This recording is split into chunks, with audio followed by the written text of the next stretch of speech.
नमस्कार, आप देख रहे हैं के न्यूज। मैं हूं आपके साथ सूरी चौहान।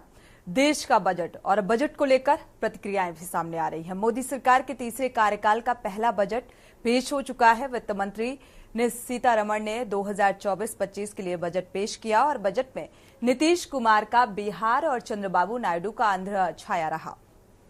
दोनों ही राज्यों को कई सौगात मिली है। बिहार में 40 करोड़ रुपए तो आंध्र प्रदेश को 15,000 करोड़ रुपए से ज्यादा का खर्च केंद्र सरकार देने जा रही है।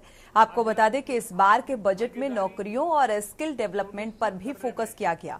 सरकार ने नौकरियां बढ़ाने के लिए कंपनियों को इंसेंटिव देने का ऐलान किया है और इसके अलावा 1 करोड़ गरीब परिवारों को घर देने का वादा भी किया गया। इनकम टैक्स को लेकर भी बड़ा ऐलान किया गया और नई टैक्स रेजिम में बदलाव किया गया है। पुरानी टैक्स रेजिम में कुछ बदलाव नहीं हुआ। मैन्युफैक्चरिंग पर भी बल है, इंफ्रास्ट्रक्चर पर भी बल है। साथियों, ये बजट समाज के हर वर्ग को शक्ति देने वाला बजट है।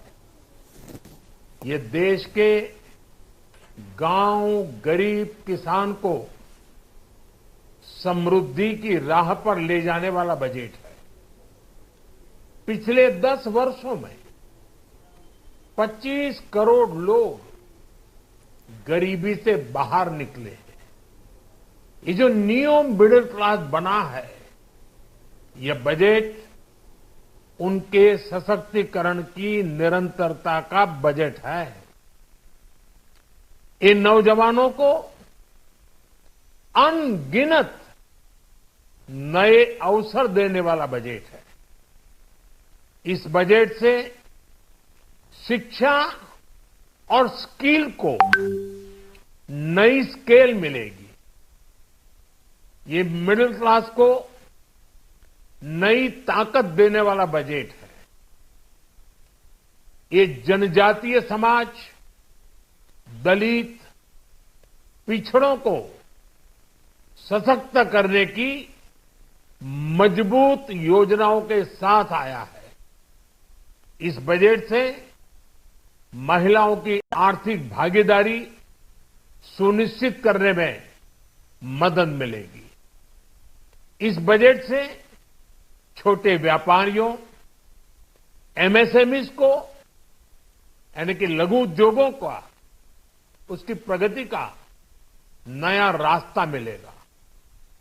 बजट में मैन्युफैक्चरिंग पर भी बल है, इंफ्रास्ट्रक्चर पर भी बल है। साथियों, तो ये बजट की कुछ बड़ी बातें आपको ग्राफिक्स के जरिए बताने की कोशिश करते हैं। न्यू टैक्स रेजिम के टैक्स स्लैब में बड़े बदलाव किए गए हैं।